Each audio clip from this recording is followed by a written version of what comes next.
Hello again, everybody. I am out here today on the old Hawk 250 doing a little ride.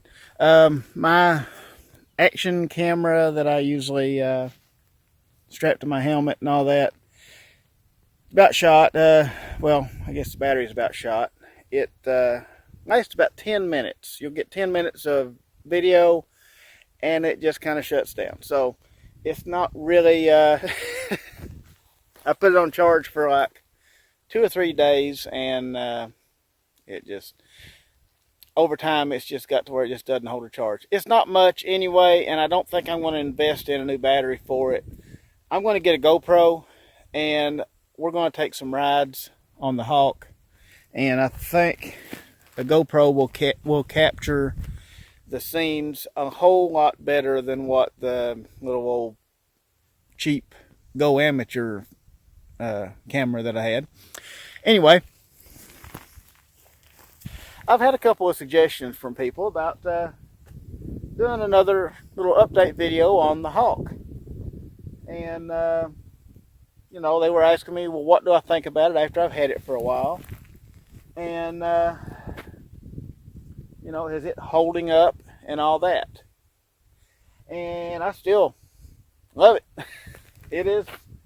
It's a good little beat around motorcycle. It goes anywhere that I want it to go. I think since I have geared it for the highway, it's geared a little high.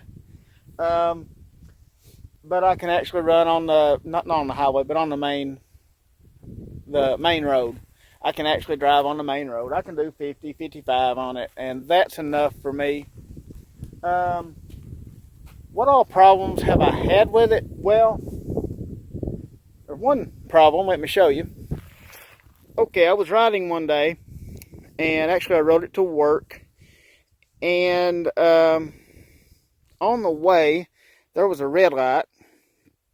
I decided, well, since it's a red light, I believe I'll just stop. You know, that's kind of what you're supposed to do. I hit my back brake and nothing.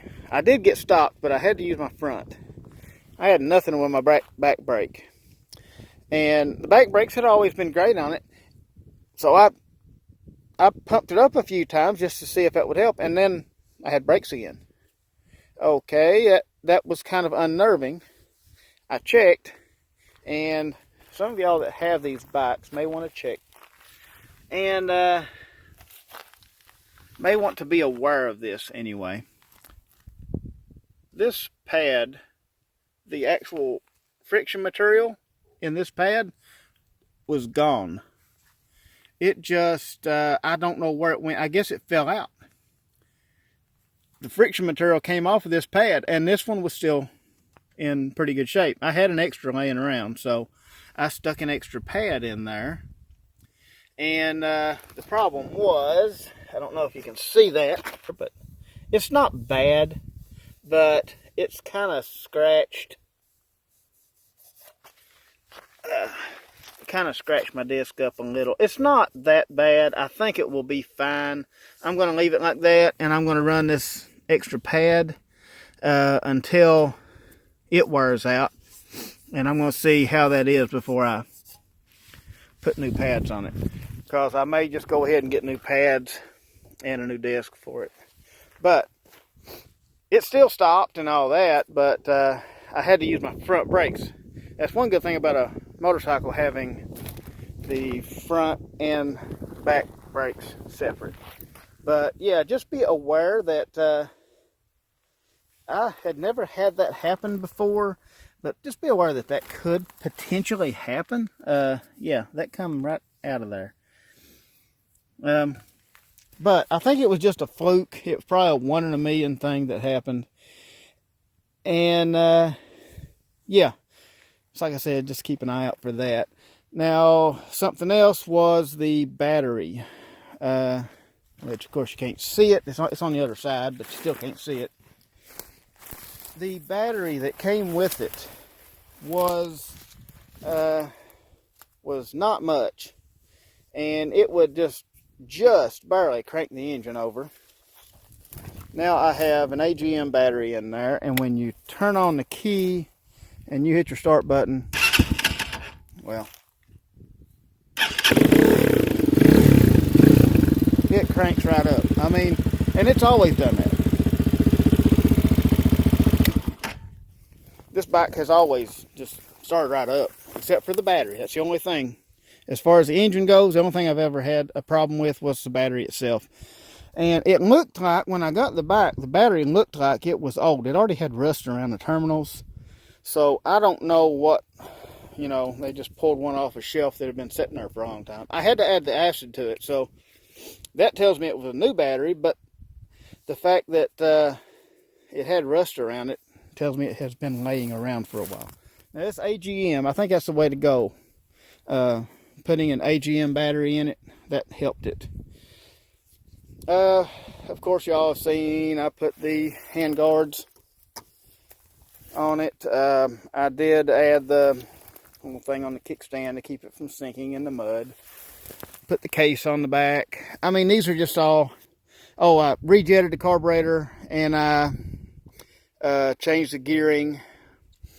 Like I said, the gearing's a little bit tall now, but this thing is pretty much in stock condition. With the stock gearing, it is made for off-road, and it is slow on the road. I mean, you can rev it up there and you can get up some speed, but it's rough on it. So I like the way it's geared. I do wish it was geared just a hair lower for off-road, but for on-road, it's at the bare minimum that I would want. Something else that happened to it, you may notice, it says it has 581 miles on it. That is wrong. This thing has quit working and started working and quit working and started working, and it's never been accurate. Now, I have this little clip over here that I stick my phone in, and I have my GPS speedometer on it, and that's how I do my speed. I kind of watch this thing, but if I'm just taking a quick ride, like if I'm riding off-road and stuff, I won't fool with putting my phone up there. But if I'm riding on the road, I'll stick my phone in here, because this is a very inaccurate speedometer. Oil changes. I was doing my oil changes by this, but now I've got to where I kind of just do my oil changes by the color and the look of the oil, you know. The chain is original, and I would like to upgrade it, but it's done fine. I would like to let it get a little more wore out before I replace it, but I've heard a lot of people say that these spokes loosen up. I have not experienced that. These spokes have always stayed tight. I've checked them quite a few times. They always stay tight. I've never had to tighten any of them. The tubes, I have to add air every now and then. But the tubes and tires are holding up well. I would say, with all the times that the speedometer has quit working, it probably has 800 to 1,000 miles on it, something like that. And as far as actually stuff going wrong with it, or it not starting when I want it to, even with the battery dead, you got this Kickstarter right here, and it will kickstart with that. I did take the catalytic converter out here, so that makes it a whole lot easier.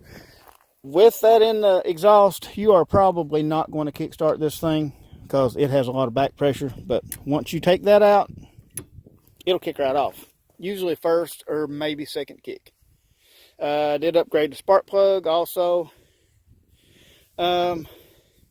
And I've heard people say the paint, or not the paint, but the red on the plastic will fade. And I have kind of noticed that it has faded some. There were a couple of stickers right here, and you can kind of tell where I took the stickers off. I actually, they kind of came off when I washed it. So, alright, what is my overall opinion of the Hawk 250? I think it is a great bike for its purpose. It is not a hot rod. You're not going to be zipping in and out of traffic with it or outrunning anybody. On the road, it's pretty slow. You can gear it higher. You could probably get 70 out of it by gearing. You would have to gear it really high though, and you would lose a lot of power. It has enough power. I think it's a great bike, like I said, for its purpose, and I have spent a little time on it. Oh, one more thing that I dislike about this bike, and on any type of a long ride, you would definitely agree with me, this seat, this dip in this seat right here, no, that is not comfortable at all. I sit back there a lot of times. I sit on the back. I probably look funny. When I'm riding off-road, I don't, but when I'm riding it on the road, a lot of times I'm sitting in the back, and it's actually comfortable sitting back there. But this little swag right here, I guess the intention is probably to make you more secure in the saddle and not sliding back and forth. I would rather, there's times I want to slide back and forth, and that kind of hinders it. Now, that is one improvement that if anybody from, Hawk is listening to this video for some reason, that's one improvement I would love to see. I would love to see this just flat. Or not so much of a pronounced dip. If you have to have the dip there, not so pronounced. Just barely make a dent in it, and it would be perfect. Other than that, it's not bad to ride. If you sit back here, it's fairly comfortable. That's my, I've had it about a year, something like that. A little over a year. Review of the Hawk 250, and like I said, love it. I do ride it. Haven't been filming it. I am going to get the GoPro, and I am going to start filming. So y'all can look forward to that. I do have another requested video coming out probably tomorrow or the next day about the solar system on Zephyr. Now, I've had several people ask me if I would do a video kind of showing how I set the solar up on Zephyr and how it all works. And I think that's something that I would like to do. I think it'd be kind of fun to go through it again. And I never really went into any kind of great detail on how I did the solar. So if anybody else is interested, let me know in the comments, and I'll be sure and stick that video up there. But anyway, I am going to do a little bit more riding on this beautiful day. I wish I had a good camera that I could take with me, and the cell phone doesn't work good for that. But if I did, I'd take y'all with me and let y'all see some of the ride. But I'm going to go enjoy some riding. Appreciate everybody watching, and I'll see y'all on the next one.